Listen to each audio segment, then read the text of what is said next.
Rendez-vous matinal pour les policiers de l'environnement.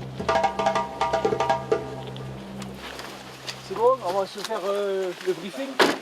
On va se mettre devant là, sur les capots. Ces inspecteurs de l'OFB se retrouvent à l'Hospice de France, à une dizaine de kilomètres au-dessus de Luchon.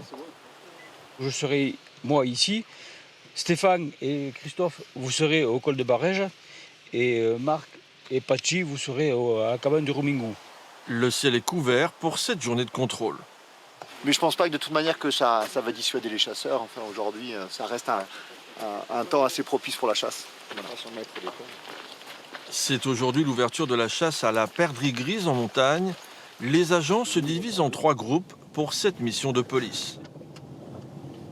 Déjà, quand on va arriver au parking, s'il y a beaucoup de voitures, ça va nous donner une idée sur le nombre de chasseurs potentiels. Première étape, vérifier que les véhicules garés sur les pistes forestières interdites à la circulation ont bien obtenu leur dérogation. Parce que ça, c'est commune de Saint-Paul-d'Ouaille, tu vois. Là, ici, on est sur Luchon. Là c'est susceptible d'un timbrement de 135 €.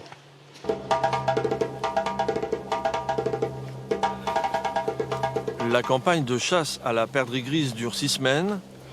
Chaque chasseur ne peut tuer que 4 oiseaux durant cette période. Le gallinacé est considéré comme une espèce patrimoniale. Les dernières estimations font état de 3000 couples reproducteurs sur les Pyrénées françaises. Ici, c'est un point d'observation. Donc ça me permet à moi de faire le relais avec 2 équipes. Une équipe qui est placée au fond, là-bas, sur le col de Barège, et une autre qui est derrière vous. Et donc la zone de chasse, c'est la limite supérieure du brouillard, là. Après 1 heure de surveillance, les agents aperçoivent au loin un homme et son chien. Ils partent à sa rencontre pour s'assurer que tout est en conformité. Le permis, la validation Oui. et l'assurance. Oui. Attendez. On en a tellement maintenant de papier. Le carnet de prélèvement de la perdrix, s'il vous plaît. Ici, vous avez les bagues qui doivent être apposées sur les oiseaux. Donc, il y a bien 4 bagues, ce qui correspond au prélèvement maximum autorisé. Donc aujourd'hui, il n'y a eu aucun oiseau de prélevé. On le rencontre au moins 1 fois par an, quoi. Oui, tous les ans, moi, je suis contrôlé. Mais bon, il y a pas de... à partir du moment où tu es en règle, il n'y a pas de problème, quoi.